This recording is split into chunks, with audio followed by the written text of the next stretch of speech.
এই কয়েকদিন আগে আমার গাড়িটা আটকিয়েছিল, এটা বিশ্ববিদ্যালয় পার হওয়ার পর এই লক্ষ্মীপুর আর এই যে মনে হয় ব্যক্তিপাড়ার মাঝে এই বাজারে আমি যশোর থেকে আসছিলাম, দেখি বিশাল গাছ ফেলে রেখেছি। আমি কাজ খুলে দিলাম, 7-8 জন এসে সব মুখ বদা। আমি তো টাকা আগেই বের করে ফেলেছি। আমারে বলছে, হুজুর আপনার টাকাও নেব, আল্লাহ মাফ করবে। শয়তান, তাড়াতাড়ি নে। দেখলাম বলছে বাড়ি যাবেন, ভাড়া ভাড়া লাগবে না, তেল। ঠিক আছে, যা আছে নেন, আমার যা আছে আমি চলে যেতে পারি। হয়তো এই এলাকার আশপাশের তারা আমাকে চেনে, জানে, নিল না, আবার গাড়ির ভেতরে ফিকে ফেলে দিল।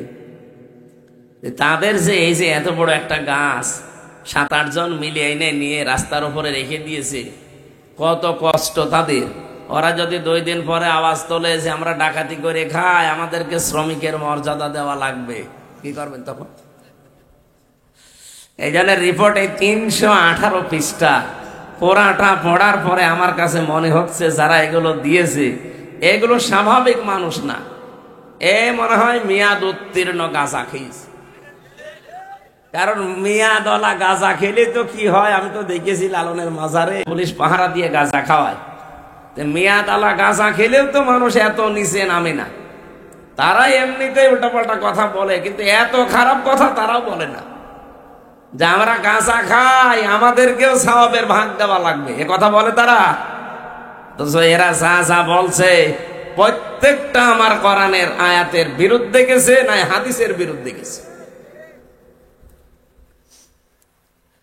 আমার ভাইরা,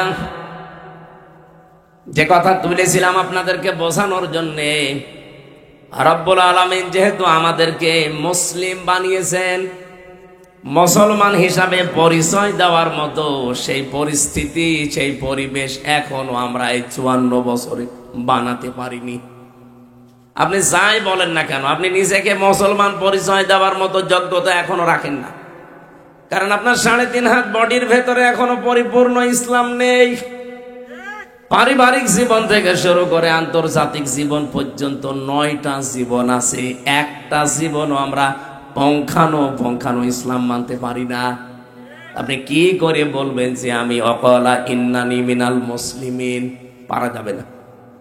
এইটার জন্য যদি আমরা এখন পরিবার, সমাজ, রাষ্ট্র ঠিক করার জন্য চেষ্টা চালাই, যেটার বাংলা নাম এখন আমরা বলছি সংস্কার, এই সংস্কার করে আপনি আগামীতে কেউ যদি আসে রাষ্ট্রের দায়িত্ব নিতে নিক, কোনো বাধা নেই।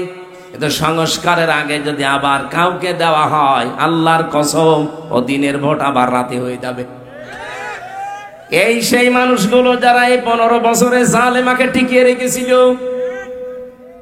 আমি তো টপ টু বটন সব দেখেছি, একেবারে রিমান্ডে থেকে ইউনিয়নের দারোয়ান থেকে শুরু করে সংসদ পর্যন্ত সব জালেমদের থরে থরে সাজানো ছিল।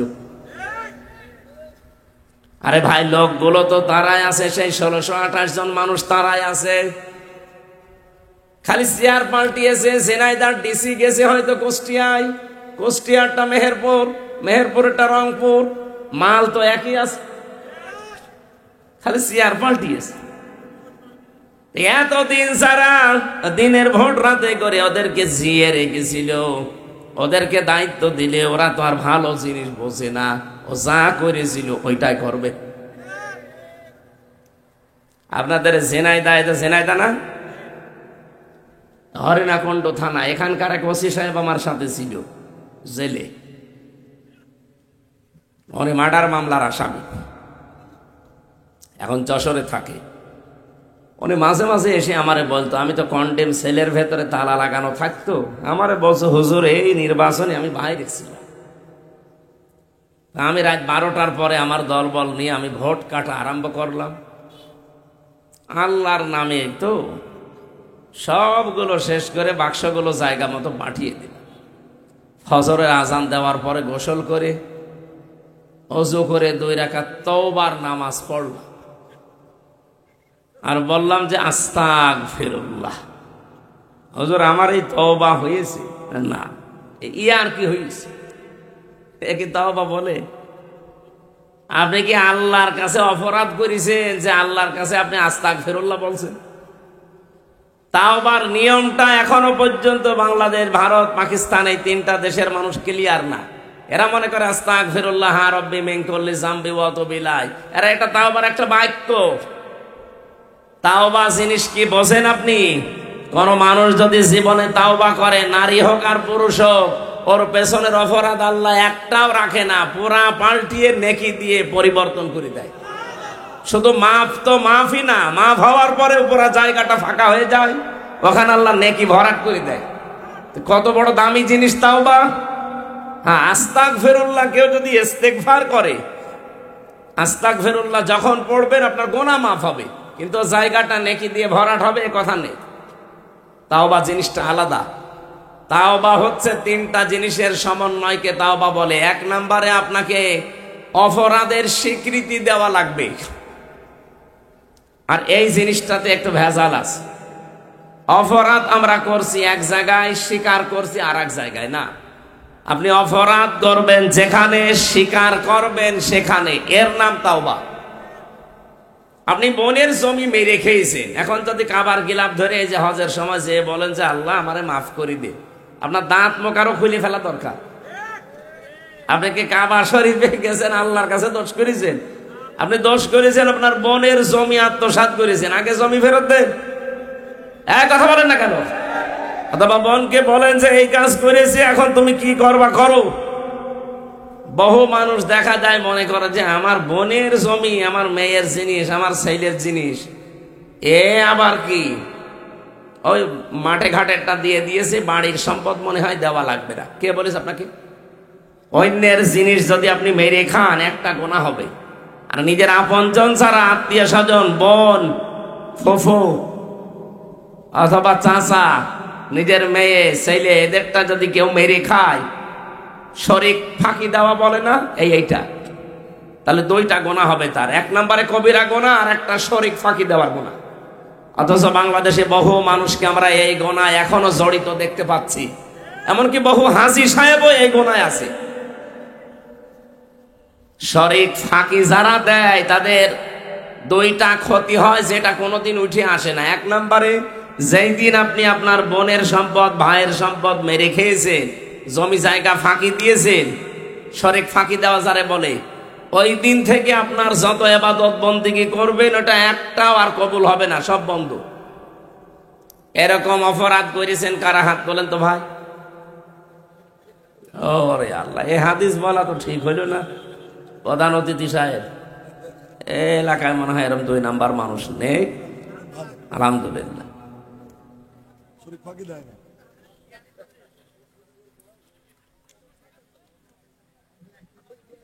এই যা বললাম এই কথার উপরে কি সত্যি আপনারা ঠিক আছেন তো? কয়জন মানুষ আমরা এখানে আছি, এই কয়জনের সামনে আপনারা লজ্জা লাগছে যে আপনি শরিক ফাঁকি দিয়েছেন? তাই কিয়ামতের দিন কোটি মানুষের সামনে এই জায়গায় লেখা থাকবে। আপনি টের পাচ্ছেন?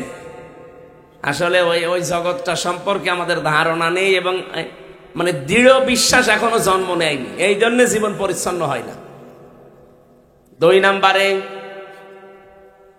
যেই দিন মারা যাবেন আপনি, ওই দিন আপনার আর ঈমান নসিব হবে না, আপনি বেঈমান হয়ে মরবেন। বলেন নাউজুবিল্লাহ। এটাতে কত বড় একটা ক্ষতি হয়ে যাচ্ছে, কোনদিন আর উঠে আসবে এটা? ছোট্ট এই জীবনের জন্য আল্লাহ রাব্বুল আলামিন সতর্কবাণী দিয়েছেন। সূরা আলে ইমরানের 185 নম্বর আয়াতে পড়েছি, ফামান যুহজিহা আনিন নারি ওয়া উদখিলাল জান্নাতা ফাকাদ ফাজ ওমাল হায়াতুদ দুনিয়া ইল্লা মাতাউল গুরুর। পৃথিবীতে ওই লোকটার জীবন সফল যাকে আমার আল্লাহ জাহান্নামের আগুন থেকে মুক্ত করে জান্নাতি বলে ঘোষণা দিয়েছে, এই একটা অর্থ। 2 নম্বর অর্থ কি? ওই লোকটার জীবন সফলতার দিকে যাচ্ছে যাকে আল্লাহ জাহান্নামের কাজগুলো আস্তে আস্তে ছেড়ে দেওয়ার সুযোগ দেয়, আর জান্নাতের কাজগুলো একটা একটা করার মতো তৌফিক দেয়। আপনি একটা একটা করে মিলান তো, আগে যা করতেন আস্তে আস্তে কি ছেড়ে দেওয়ার মতো অভ্যাস তৈরি হয়েছে? ওইরকম মন মানসিকতা, ওইরকম ইমান আপনার তৈরি হয়েছে? যদি হয় বুঝবেন আল্লাহ আপনাকে সফলতার দিকে এগিয়ে দিচ্ছে।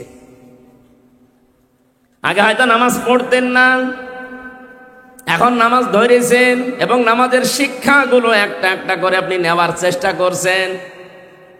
শুধু নামাজ পড়লেই শেষ হয়ে যায় না, নামাজের প্রায় 27টা শিক্ষা আছে, এগুলো জীবনে বাস্তবায়ন করা লাগে। তাহলে নামাজ যারা আগে পড়তো না এখন পড়ছে, নামাজের শিক্ষাগুলো নিচ্ছে, আস্তে আস্তে এগিয়ে যাচ্ছে। সে যেন চিন্তা ভাবনা করে, বিশ্বাস করে যে আল্লাহ আমাকে সফলতার দিকে এগিয়ে দিচ্ছে। আমাল হায়াতুদ দুনিয়া ইল্লা মাতাউল গুরুর। পৃথিবীর মানুষেরা দুনিয়ার জীবনটা সম্পর্কে অনেকে সচেতন না। এটা কিন্তু একটা ধোঁকা। এটা কি আল্লাহ বলছেন? এটা একটা ধোঁকা। এখনই যদি আপনার সত্যি চোখ বন্ধ হয়ে যায়, যত শখের ভালোবাসার স্ত্রী হোক, এমনকি মা বাবা হোক, আল্লাহর কসম আপনি আজকে আপনার লাশকে আমি যদি নিয়ে যাই, আপনার স্ত্রী যে খাটে আছে, চৌকিতে আছে, ওই চৌকির নিচে যদি বলি আজকে এখানে কবর দেওয়া হবে, যত মহব্বতের বউ হোক আপনাকে কবর দিতে দেবে না। কি দেবে? জীবনও দেবে না। হ্যাঁ, আপনার মা বাবা হয়তো 2-3 দিন কান্নাকাটি করবে। এই কান্নাকাটি করি আর না করে লাভ কি? যে গেল সেই তো চলে গেল। স্ত্রী হয়তো 2-3 দিন 7 দিন একেবারে পাগলের মতো হয়ে গেল, দেখবেন 1 মাস পরে ঠিক তার স্বাভাবিক জীবন আবার ফিরে চলে এসেছে। 3 মাস 10 দিনের ভেতরে তার মা আর বাবা ঠিক তার অন্য জায়গায় বিয়ে দিয়ে দেবে।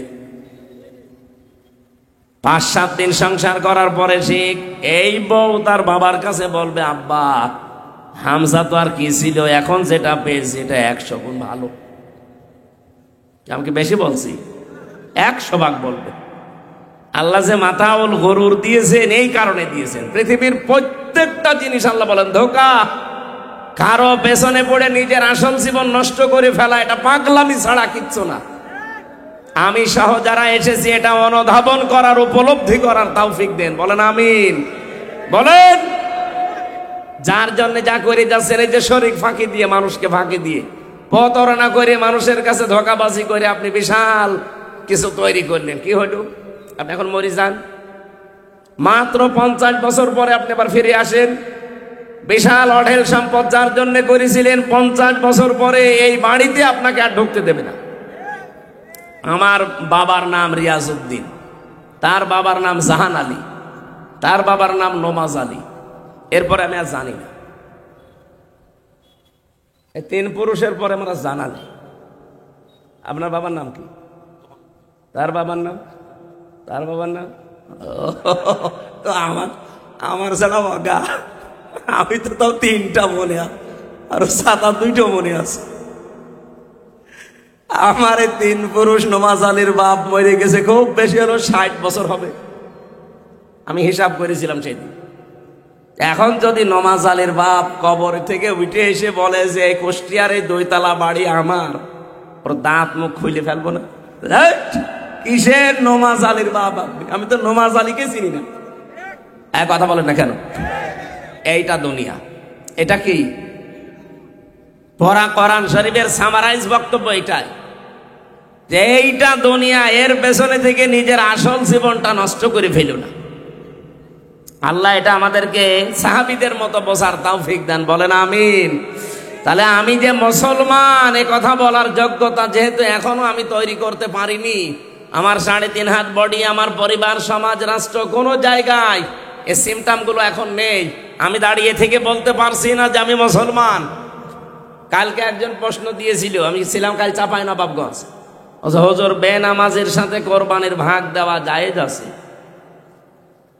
কি হবে বলেন তো মাসলা? না না, আপনি আন্দাজে বলতে পারেন না। কোরআনে কারিমে কোরবানি সংক্রান্ত বিষয় আমি যত জায়গায় পেয়েছি, আগে আল্লাহ কোরবানির কথা বলার প্রথমে দিয়েছে নামাজের কথা।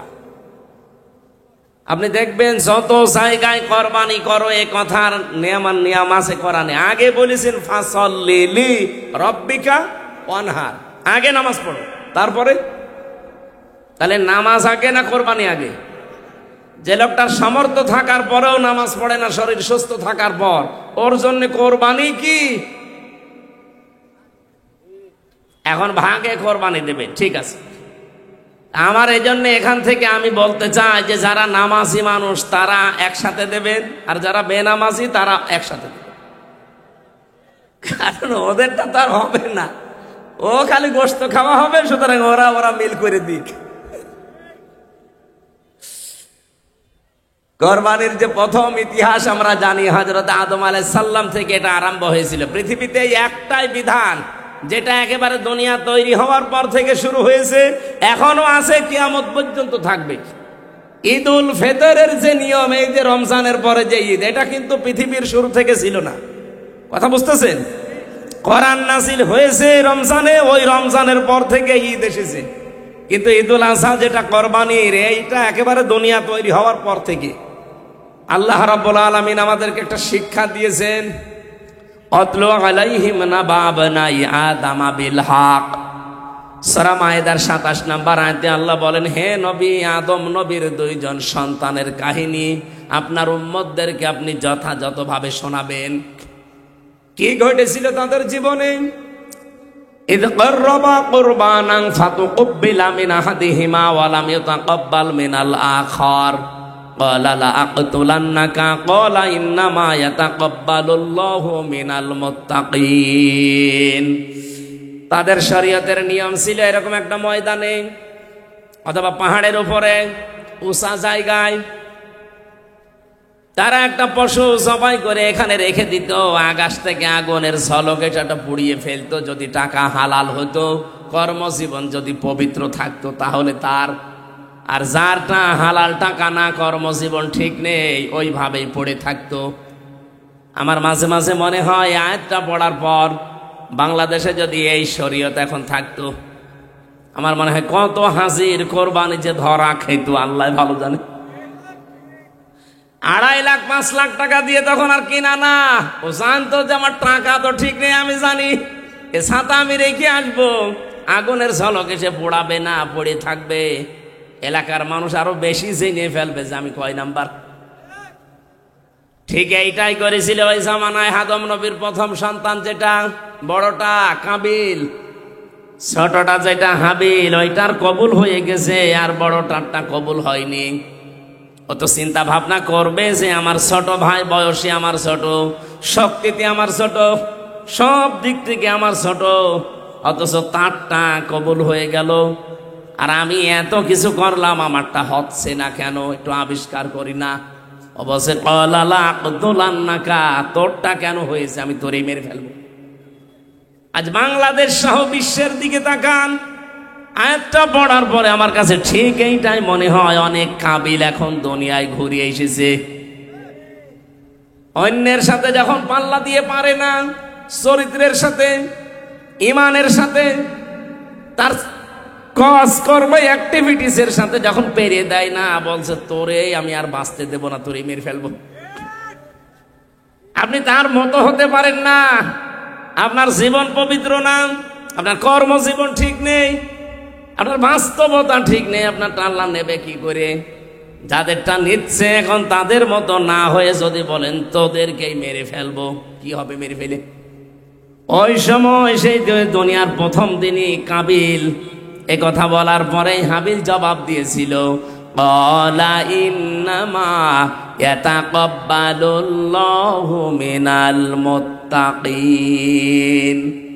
এখানে যদি গ্রামার কেউ জানি জিজ্ঞাসা করছি, ইন্নার পরে মা যদি যোগ করা হয়, আরবি গ্রাম ইন্নার পরে মা যদি আসে, বাংলা অর্থ দাঁড়ায় একমাত্র, কেবলমাত্র, শুধুমাত্র, হবেই হবে, এটাই। এরকম 33টা অর্থ আছে। আল্লাহ পাক এখানে জানাতে চেয়েছেন কাবিল এ কথা বলার পরে হাবিল যে জবাব দিয়েছিল, আজ বিশ্বের মুসলমানদেরও এই একই জবাব দেওয়ার সময় এসেছে। ও বলেছিল, ভাই আপনি বয়সে আমার বড়, আপনি দুনিয়ায় এসেছেন আমার আগে, শক্তিও আপনার শরীরে আমার চাইতে বেশি আছে, আপনার প্রভাব বুদ্ধিও বেশি আছে, তাই বলে আপনি আমাকে মেরে ফেলবেন, আমারটা কবুল হয়েছে এই জন্যে, আমাকে মানুষ ভালোবাসে এই জন্যে। আপনি নিজের চরিত্র পাল্টাতে পারেন না, মানুষের সেবায় লেগে যেতে পারেন না, কত মানুষ কত অসুবিধায় আছে সেখানে দৌড়িয়ে যেতে পারেন না।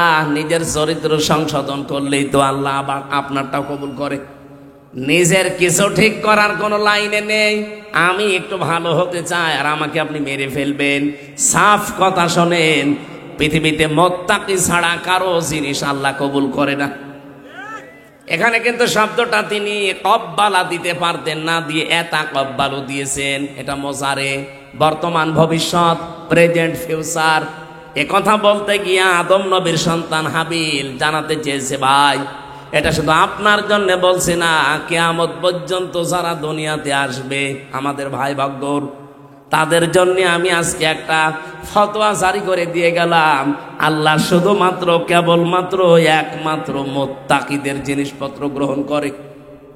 তাই কোরবানি দিতে হলে আমাদের আগে পরিষ্কার যে মুত্তাকি হওয়া লাগবে, আল্লাহ সম্পর্কে সচেতন হওয়া লাগবে, তার আইন কানুন নিয়ম নীতি সম্পর্কে নিজে মেনে এরপরে বাকি জীবনে কোরবানি যা করবেন করেন।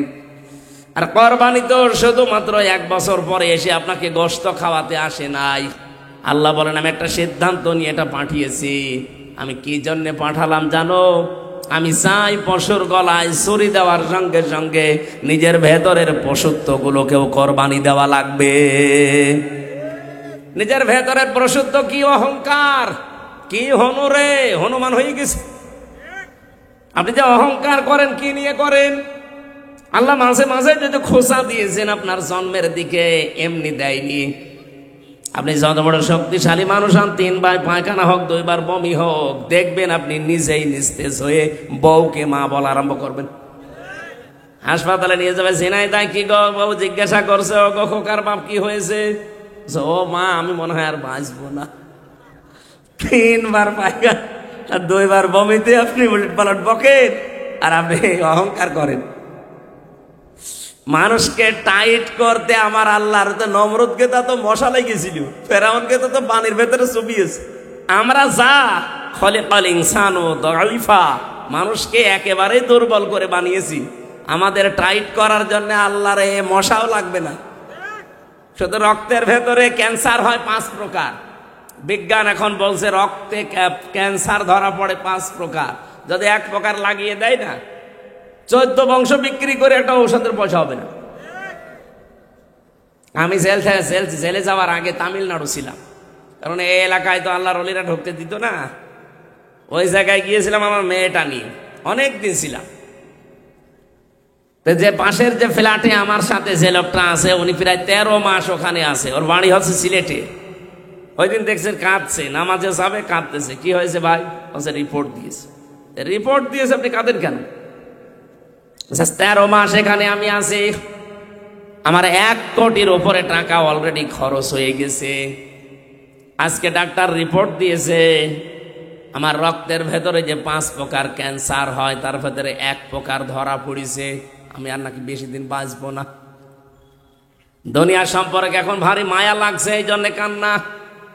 কি হয়েছিল? বলছে পায়ের নিচে আমার একটা ফোসকুড়ি হয়েছিল, ওটা আমি সিলেটে দেখালাম, ওখান থেকে পাঠালো ঢাকায়, ঢাকাতে দেখালাম, ওখান থেকে পাঠালো ভারতে কলকাতায়, কলকাতায় দেখানোর পরে ওখান থেকে আমারে পাঠিয়েছে একেবারে তামিলনাড়ু ভ্যালোরে। 13 মাস চিকিৎসা নিচ্ছিলাম। ডাক্তার আজকে খ্রিস্টান। পরবর্তীতে রিপোর্ট নিয়ে ওনার সাথে আমি গিয়েছিলাম, আমার মেয়েটাকেও দেখিয়েছি তার কাছে। টকিং করার সময় জিজ্ঞাসা করলাম ডাক্তারকে যে এই রোগটা আসলে হয়েছে কি, কি সোর্সে। খ্রিস্টান ডাক্তার ইংরেজিতে আমার এই কথাই জানিয়েছে। ওখানে দেখলাম কোরআনের আয়াতের একটা ইংরেজি ভাব অর্থ লিখা আছে। আমি তো পড়েই বুঝে ফেলেছি যে কোরআনের আয়াত। আল্লাহ রাব্বুল আলামিন জানিয়েছেন ওয়ালাল্লাইলা লিবাসা, হে পৃথিবীর মানুষের, আর রাত আমি বানিয়েছি মানুষের জন্য পোশাক। রাত কি? এই যে রাতটা পোশাক বানিয়ে দিয়েছি, পোশাকের কাজ কি? মানুষকে জড়িয়ে থাকবে। এই জন্য দেখবেন 24 ঘন্টার ভেতরে 12 ঘন্টা আলো, 12 ঘন্টা অন্ধকার। এটা এমনি দেয়নি। 2 কোটির উপরে আমাদের এই শরীরের ভেতরে পশম আছে, লোম বলে যেটা। এই প্রতিটি লোম দিয়ে 12 ঘন্টা অন্ধকার আর 12 ঘন্টা আলো প্রবেশ করে। এই লোকটার এই রক্তের ভেতরে ক্যান্সার হওয়ার পেছনে কারণ হচ্ছে ও সারাদিন তো আলোয় থাকে, লোম দিয়ে তো আলো প্রবেশ করেছে। রাতের বেলা টিভির আলো, মোবাইল আলো, এরপরে কম্পিউটারের আলো, এমনকি অনেকে লাইট জ্বালিয়ে ঘুমায়। এই আলোগুলো তখন প্রবেশ করেছে। দিনের বেলায় আলো, রাতের বেলায় আলো, অন্ধকার তো প্রবেশ করতে পারেনি শরীরে।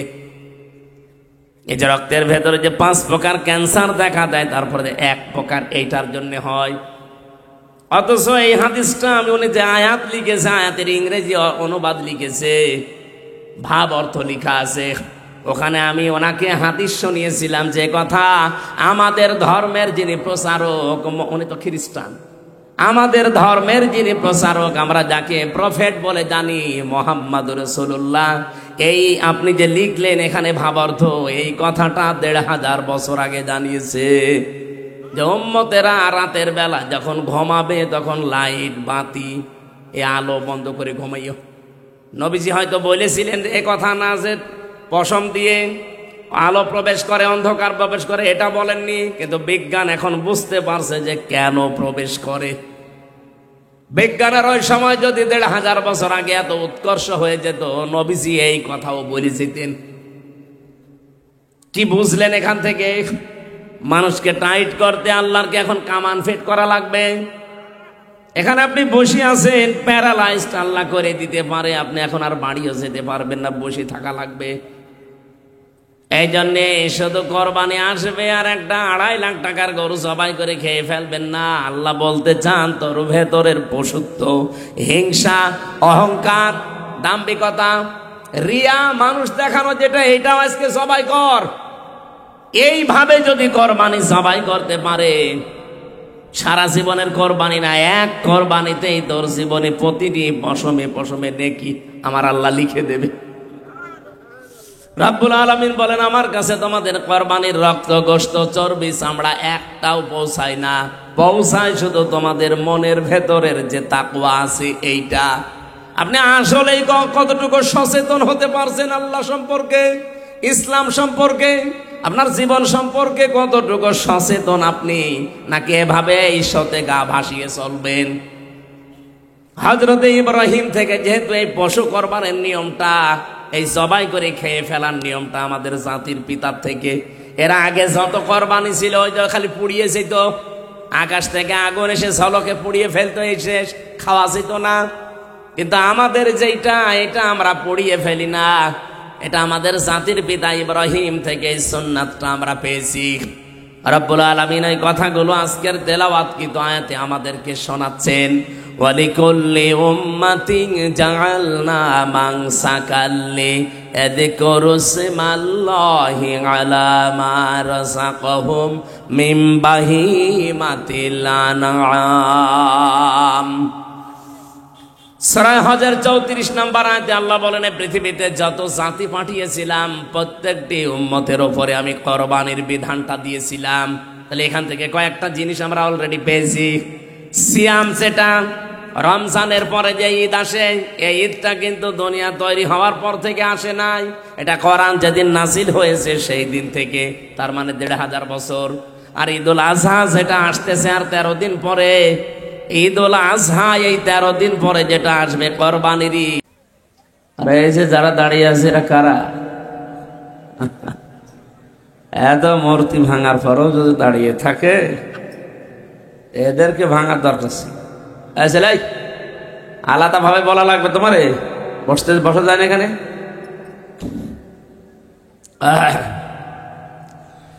আলহামদুলিল্লাহির রহিমির রহমান আল্লাযী খালাকানা লিল ইবাদাতি ওয়াল জান। রিভাব দেন, আওয়াজ যেন কানে লাগে।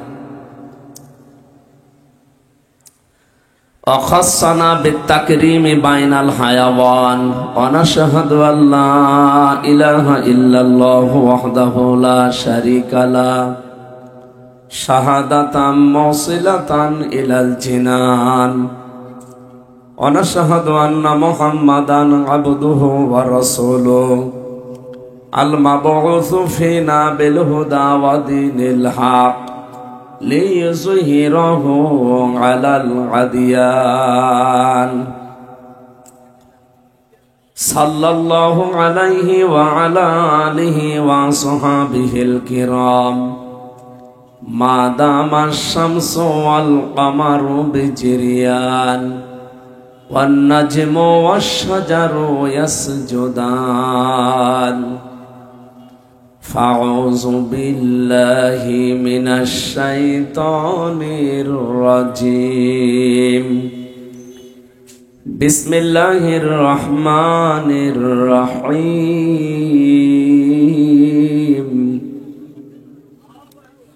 وإذ قال إبراهيم لأبيه آزر أتتخذ أصناما آلهة إني أراك وقومك في ضلال مبين وكذلك نري إبراهيم ملكوت السماوات والأرض وليكون من الموقنين صدقت يا ربنا اللهم صل على মাওলানা মুহাম্মদ। একেবারে এত মানুষ দাঁড়িয়ে এখানে বসেন।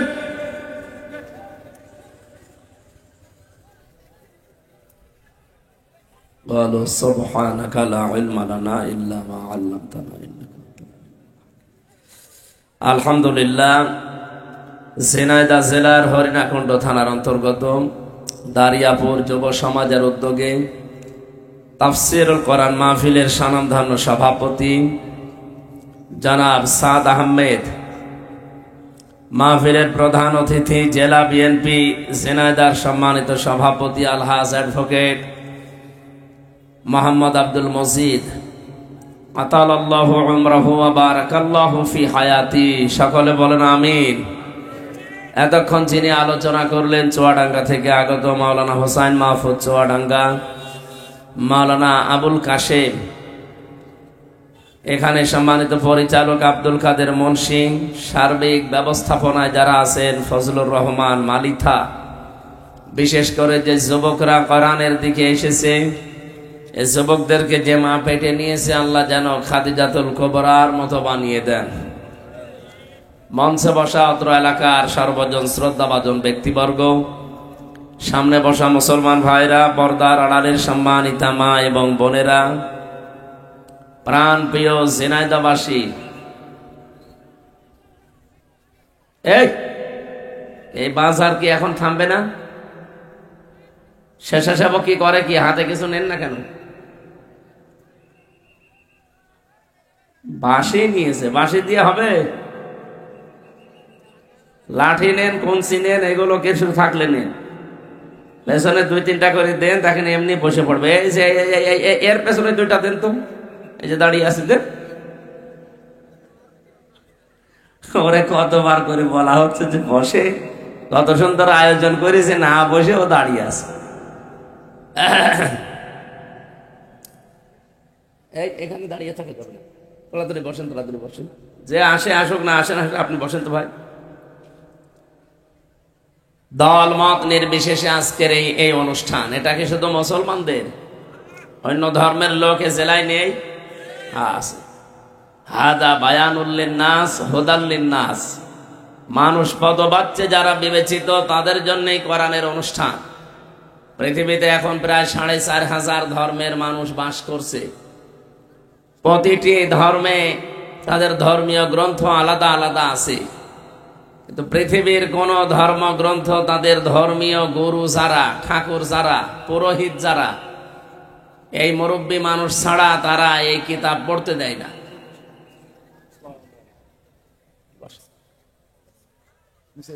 না না না, এখানে বসেন, এখানে বসেন।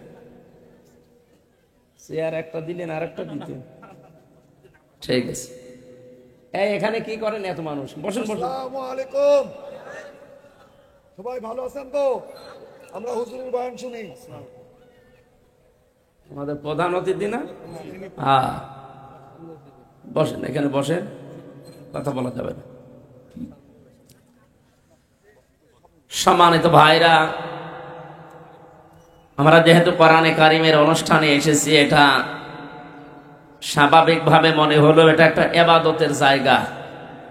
এটা ঈদগাহ ময়দান না? কিছু সময়ের জন্য এটা এখন জান্নাতের বাগান হয়ে গেছে, আলহামদুলিল্লাহ। যেহেতু আমাদের একটা স্বতন্ত্র পরিচয় আছে, আমরা মুসলিম। আমরা কি? মিল্লাতা আবিকুম ইব্রাহিম হুয়া সাম্মাকুমুল মুসলিমিন। তোমাদের জাতির পিতার নাম ইব্রাহিম আলাইহিস সালাম, তিনি তোমাদের নাম মুসলমান রেখেছেন। এখান থেকে কয়েকটা শিক্ষা আমরা অলরেডি পেয়েছি। কি সেটা? মুসলিম এই নামটা আমাদের বাবা আমাদেরকে দিয়েছে। তাহলে বাবা হিসাবে কিছু দায়িত্ব পালন করা লাগে দুনিয়াতে। তার প্রথম দায়িত্বই হচ্ছে সন্তানের একটা নাম রাখা। আমরা যে বাবা পেয়েছি, জাতির বাবা, উনি আমাদের এমন একটা অর্থবোধক নাম দিয়েছেন, মুসলিম মানে আত্মসমর্পণকারী। মুসলিম মানে কি? যদিও এই পরিচয় দেওয়ার মতো কায়দা এখনো পর্যন্ত এ দেশে আমরা তৈরি করতে পারিনি। কথা বোঝেন আমার? আল্লাহ রাব্বুল আলামিন বলেন, ওমান আহসানু কাওলাম মিম্মান দাআ ইলাল্লাহ ওয়া আমিলা সালিহান ওয়া ক্বালা ইন্নানি মিনাল মুসলিমিন। ওই লোকটার কথার চাইতে উত্তম কথা দুনিয়ায় কেউ বলে না। পৃথিবীতে যত রকমের কথা আছে, সব চাইতে উত্তম কথা বলে ওই লোকটা যে আমি আল্লাহর দিকে মানুষকে ডাক দেয়। ওয়া আমিলা সালিহান, ভালো ভালো কাজের আঞ্জাম দেয়। ওয়া ক্বালা ইন্নানি মিনাল মুসলিমিন, 3 নম্বরে সে অন্তত বুক উঁচু করে বলতে পারে যে আমি মুসলমান। আয়াতের ভেতরে আমরা 3টা কথা পেয়েছি অলরেডি। 1 নম্বরে আপনি আল্লাহর দিকে ডাকেন, আমরাও এটা দেখতে পাচ্ছি। এদেশে কম বেশি আমরা মুসলিম যারা, কিছু না হলে কিছু অন্তত আল্লাহর দিকে কম বেশি আমরা ডাকি অনেকেই। 2 নম্বরে ভালো ভালো কাজ যেখানে যা পাই জীবনে যদি সুযোগ থাকে আমরা করি। এ পর্যন্ত ঠিক আছে না? হ্যাঁ, এদিকে তাকান, ঠিক আছে এ পর্যন্ত? 3 নাম্বার কথাটা মানতে গিয়ে সমস্যা আছে। অকলা ইন্নানি মিনাল মুসলিমিন, এবং লোকটা বলে যে আমি মুসলমান। এই কথা বলার যোগ্যতা এখন এই দেশে আমাদের অনেকেরই নেই। আর আপনি বললেও তো হবে না। কেউ যদি বলে আমি মুসলমান, বলেন তো তার জীবনে ঘুষ থাকবে, সুদ থাকবে, জেনা থাকবে, বরযাত্রী খাওয়া যাবে? এই যে বরযাত্রীর নিয়মটা তো হিন্দুদের থেকে এসেছে, এটা তো আর মুসলিম ইসলাম এখানে নেই। সুতরাং আমরা যেহেতু এসেছি কোরআনের কিছু কথা জানাতে, আমরা আহ্বান জানাচ্ছি এই এলাকায় যারা এই সিস্টেমটা এখনো পর্যন্ত জারি করে রেখেছেন, ছেলে মেয়ে বিয়ে দেওয়ার সময় এই যে বরযাত্রী যায় 200, 500, 1000, আমার মনে হয় এটা একটা নিকৃষ্ট কাজ। কারণ ইসলামে যেটা নেই, আপনি ওইটা আবার অনেকে ইবাদত মনে করে যায় যে আমি বরযাত্রী যাচ্ছি। ইসলামে আছে অলিমা। কি আছে? অলিমা কি ছেলের বাড়ি হয় না মেয়ের বাড়ি হয়? বলেন বলেন। এখানে আজকের প্রধান অতিথি সহ আমার মনে হয় একজনও পাওয়া যাবে না যে বিয়ে করার সময় অলিমা করিস। বরযাত্রী পার্টি আমিও, কারণ আমিও তো ওই সময় এরকম জানতাম না। সুতরাং যেহেতু ইসলামে নেই, এটা আস্তে আস্তে বাদ দেওয়া দরকার। এই এলাকায় যারা এই সিস্টেম এখনো পর্যন্ত জারি করে রেখেছেন তারা বাদ দিতে পারবেন না। দাওয়াত দিতে আসলে বলবেন না আমি বরযাত্রে যাব না, অলিমা করো, আমি দরকার আরো 2 জন নিয়ে যাব। এটা মানা যাবে না। মেয়ের বাবার বাড়ি থেকে তার অনুমতি ছাড়া, মনের খুশি ছাড়া একটা পানও খাওয়া জায়েজ নেই। আর আপনি মরণের খাওয়া খান, আপনি মানুষ। সিস্টেম যেহেতু ইসলামে নেই, মুসলমানরা আজকে থেকে আর পালন করবে না। হিন্দু ভাইরা করছে, তার ধর্মীয় রীতি ওইটা। কারণ বিয়ে দেওয়ার সময় তারা মেয়েকে ওই দিন সব দিয়ে দেয়। কি কথা বুঝতেছেন? বারবার বলছি, এটা তো আমার একটা কারণ আছে না। আমার 3টা মেয়ে, আমার বাসা লাগবে না? না, আমি যেহেতু খুব বেশি লোক নিয়ে যাইনি, বিয়ের সময় মাত্র 7-8 জন, আমার শ্বশুরকে আমি টাকা দিয়ে দেব। কিন্তু আমার তো বাসা লাগবে সামনে, যদি এক এক মেয়েতে 500 করে 1000 করে লোক খায়। যেহেতু ইসলামে এইটা নেই, এইটা করা যাবে না ভাই। মুসলিম হিসাবে পরিচয় দেওয়ার জন্য যে যোগ্যতা দরকার, এটা আজ আমাদের অনেকের ভেতরে নেই। আমি মুসলমান দাবি করলে আমার মেয়ে বেপরদায় চলতে পারবে? বলেন। শব্দটা ছোট, ব্যাপক অর্থবোধক একটা শব্দ। 3টা কথা আয়াতের ভেতরে, প্রথম 2টা হয়তো আমরা কম বেশি মানতে পারছি, 3 নাম্বারটা মানা বড় কঠিন হয়ে গেছে। কারণ সে পরিবেশ এখন নেই, ওটা তৈরি করা লাগে। অকলা ইন্নানি মিনাল মুসলিমিন, সে বলবে যে আমি মুসলমান, এটা আন্দাজে বলা যায় না। এটা বলতে হলে একটা পরিবেশ লাগে। কি লাগে? সে পরিবেশ এখনো পর্যন্ত 54 বছরে আমরা কায়েম করতে পারিনি।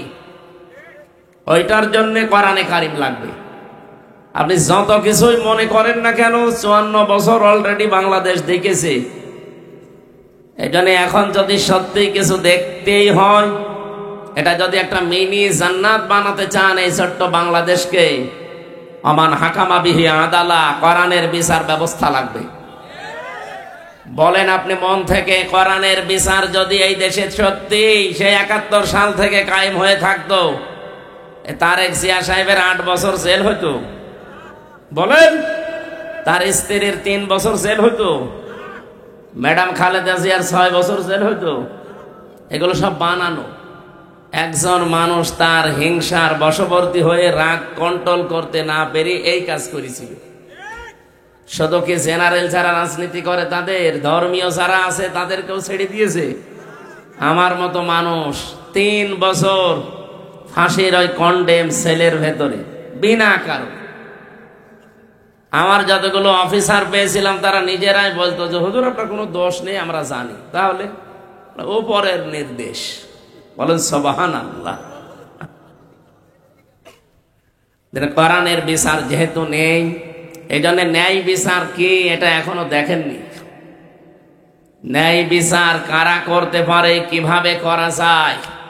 খলিফাতুল মুসলিমিনের জীবনে পড়ছিলাম, তার সন্তানটা খাবার খাচ্ছিল, হঠাৎ করে একজন যুবতী মেয়ে তার শাশুড়িকে সাথে করে এসেছে। ডাক দিয়ে বলে, খলিফা, আমার এই পুত্রবধূ ধর্ষিতা, এ ধর্ষণকারী আপনার ছেলে, বিচার চাই আমি। হযরত ওমর বলছেন, যা বলেন আপনি কি বুঝে শুনি বলছেন? বলে, হ্যাঁ সব আমার ঠিক আছে। ছেলেকে যে জিজ্ঞাসা করলেন এই কাজ কি করেছো, বলছে হ্যাঁ। তাড়াতাড়ি খেয়ে নাও। বাবার কথার টন শোনার পরে বুঝে ফেলেছে আমার অবস্থা কি হবে। ডাক দিয়ে বলছে, বাবা আমার খাওয়ার আর দরকার নেই, আপনার চা ভালো লাগে করেন। তিনি ডাক দিলেন, ওই দেশে যিনি জল্লাদ আছে তাকে বললেন, আপনার কাজ আপনি আরম্ভ করেন। যেহেতু ছেলেটা অবিবাহিতা, এখনো বিবাহ করেনি, বিবাহিতা হয়ে গেলে তাকে কমপক্ষে মাটির ভেতরে গেড়ে পাথর দিয়ে ইট দিয়ে মেরে ফেলা লাগে, এটা সঙ্গে স্যার বলে। যেহেতু আমার ছেলে এখনো বিবাহিতা না, তাহলে একে কাজ করেন, তাকে ফাজলিদুহুম কুল্লা সামানিনা জালদা, 80টা বেতের চামড়ার চাবুক দিয়ে যে বেত বানানো, ওইটা দিয়ে 80টা মারেন আপনি। একশো একশো করে একটা একটা করে প্রায় 80টা মারা হয়ে গেছে। 100টা মারার নিয়ম আছে কোরআনে, 80টা অলরেডি হয়ে গেছে। ছেলেটা প্রায় নিস্তেজ। স্ত্রী এসে বলে, খলিফা আমি মা হিসাবে বলছি ওই মেয়েটার যা ক্ষতিপূরণ লাগে আমি দিয়ে দেব, অন্তত ছেলেটারে ছেড়ে দেন। হযরত ওমর বললেন, কি ক্ষতিপূরণ দেওয়া যায়?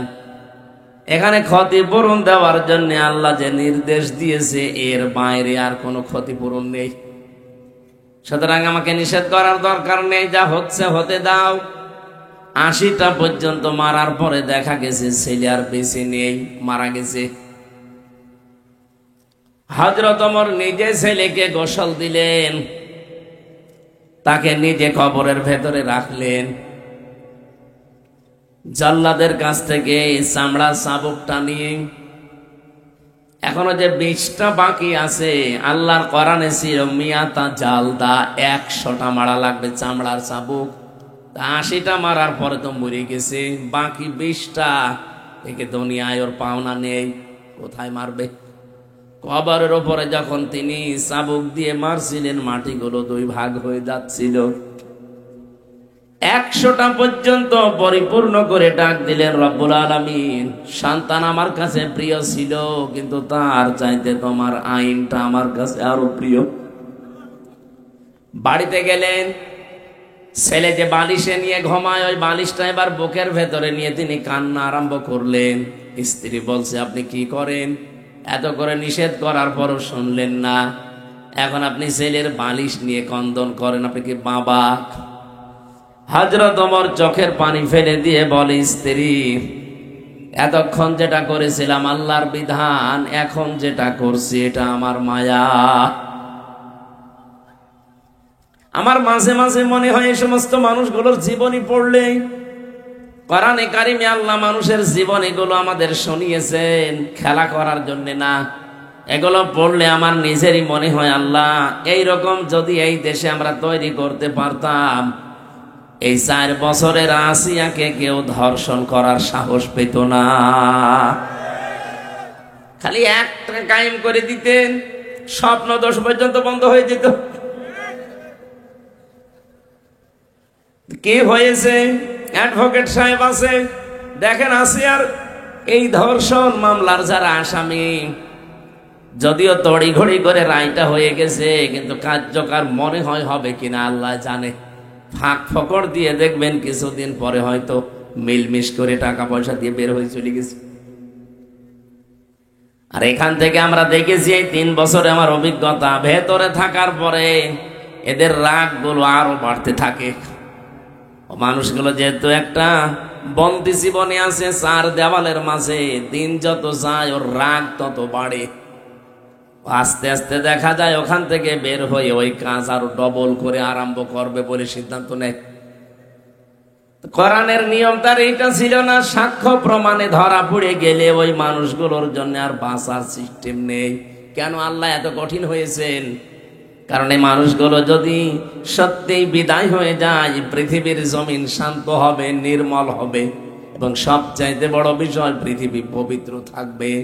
অপবিত্র কোনো কাজ করার মন মানসিকতা মানুষের আর ভবিষ্যতে তৈরি হবে না। তারপর এইটাই চাই আমরা।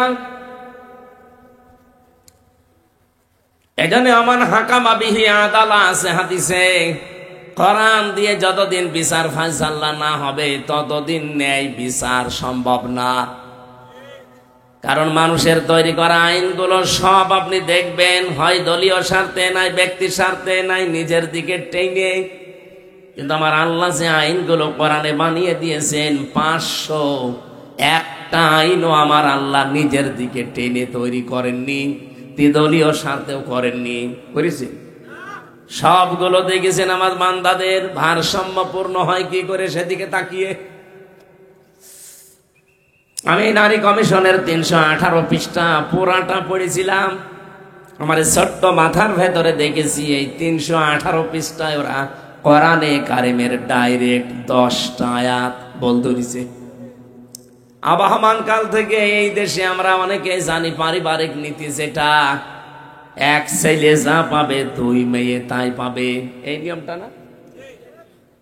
এইটাই প্রথমে তারা হাত দিয়েছে যে না সমান সমান করে দেওয়া লাগবে। 2 নম্বরে দিয়েছে তারা যে দেহ আমার, সিদ্ধান্ত আমার। অথচ এটা কোরআনে কারিমের প্রায় 918 আয়াতের বিরুদ্ধে। কোরআনে কারিমে আল্লাহ 918 জায়গায় যে কথাটা দিয়েছে, ওরা একবারে ওইটা হাত দিয়ে কেটে ফেলেছে। আলা লাহুল খালকু ওয়াল আমর। আল্লাহ পাক বলেন পৃথিবী বানিয়েছে আমার, সিদ্ধান্ত চলবে কার? বলেন বলেন। ওরা বলছে না দেহ আমার, সিদ্ধান্ত আমার। এ দেহ আপনার কে বলেছে আপনাকে? বলেন তো। আমরা যে 33 বছর বয়স, এখন 92 সালে আমি এদেশে এসে জন্ম নিয়েছি এই পৃথিবীতে। 91 সালে হামজা উল্লেখ করার মতো আমি কিছু ছিলাম। বলেন বলেন। আল্লাহ পাক আমাকে এই জায়গায় একটা আঘাত দিয়েছেন। ফালিয়ানজুরিল ইনসানু মিম্মা খুলিকা মিম্মা দাফিকি ইয়াখরুজু মিন বাইনিস সুলবি ওয়াত তারাইব। রব্বুল আলামিন বলেন মানুষকে নজর করে দেখে না যে কি দিয়ে বানালাম তাকে। বাবার স্ফলিঙ্গ দিয়ে দ্রুত গতিতে বের হয়ে যাওয়াই না পাক পানিটা মায়ের রেহেমের ভেতরে জমা হয়। বিজ্ঞান এখন দেখাচ্ছে যে 340-এর পরে, তার মানে 120 দিনের মাথায় কমপক্ষে ওটা 4টা জিনিস তৈরি হয়: চুল, রগ, হাড় আর পর্দা। মায়ের রেহেমে যে নাপাক পানির থলি আছে, এখানে দিয়ে আল্লাহ আরো 4টা জিনিস বানায়: রক্ত, গোশত, চর্বি আর চামড়া। একটু খেয়াল করে, 4 4 8টা জিনিস যখন এক হয়, আল্লাহ বলেন আমি যে একটা নাম নিয়েছি রব। রব কার নাম? বলেন বলেন। এই রব নামের কারণে আমার বান্দা আর বান্দি তৈরি করার জন্য আমি আল্লাহ 5টা জিনিস স্পেশাল ভাবে দান করি। দান করা বলেন, ভিক্ষা দেওয়া বলেন, একই জিনিস। আল্লাহ বলেন 5টা জিনিস আমি দান করি বান্দাকে। ওয়াজআলা লাকুমুস সামআ ওয়াল আবসারা ওয়াল আফইদা। শ্রবণ শক্তি, দর্শন শক্তি, বাক শক্তি, আকেল শক্তি আর ঘ্রাণ শক্তি। এই 5টা জিনিস আমি নিজের পক্ষ থেকে তাকে দিয়েছি। এখানে চিন্তার বিষয় একটা, আল্লাহ যদি একটাও আমাদেরকে কম দিতেন, বলেন তো আপনার কোন বাবা ওই জায়গায় দিত? বলেন, কেউ দেওয়ার ক্ষমতা ছিল ওই জায়গায়? আপনার বাবা মা বিছানায় ছিল, তারা তো 4 4 8টা জিনিস আল্লাহ নিজে বানিয়ে নিয়েছেন। বাকি দুনিয়াতে চলতে সবচাইতে গুরুত্বপূর্ণ যে 5টা জিনিস লাগে, এই 5টায় আল্লাহ নিজে দিয়েছেন। 1 নম্বরে শ্রবণ শক্তি, এটা কানে শুনতে পায়। 2 নম্বরে দর্শন শক্তি, এই যে চোখে দেখতে পায়। 3 নম্বরে আকেল শক্তি, এই যে জ্ঞান। আমি তো পাগল না, কত পাগল দুনিয়ায় আসে না। 4 নম্বরে আল্লাহ বাক শক্তি দিয়েছেন, আমি যে কথা বলতে পারি।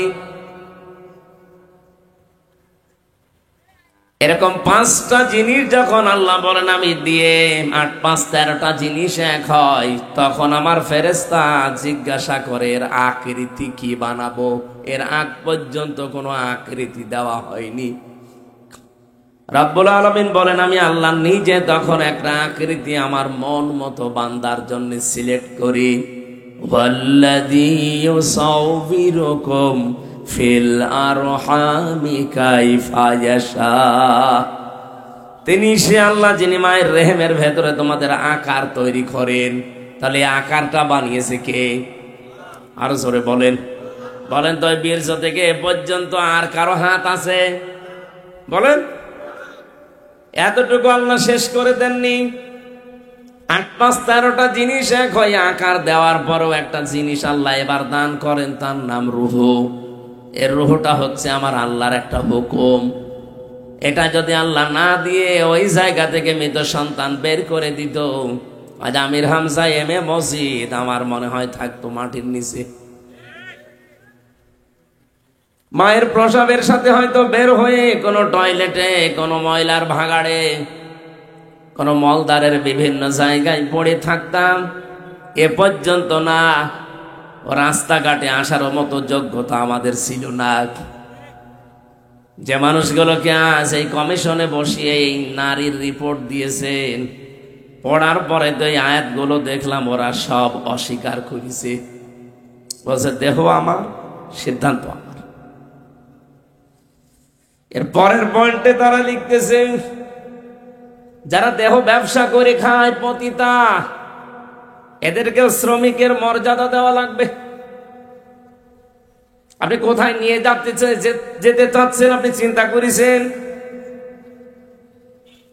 কয়েকদিন পরে যদি যারা ডাকাতি করে খায় ওরা বলে যে আমাদেরও শ্রমিকের মর্যাদা দেওয়া লাগবে, কারণ আমরা তো কম কষ্ট করে ডাকাতি করি না।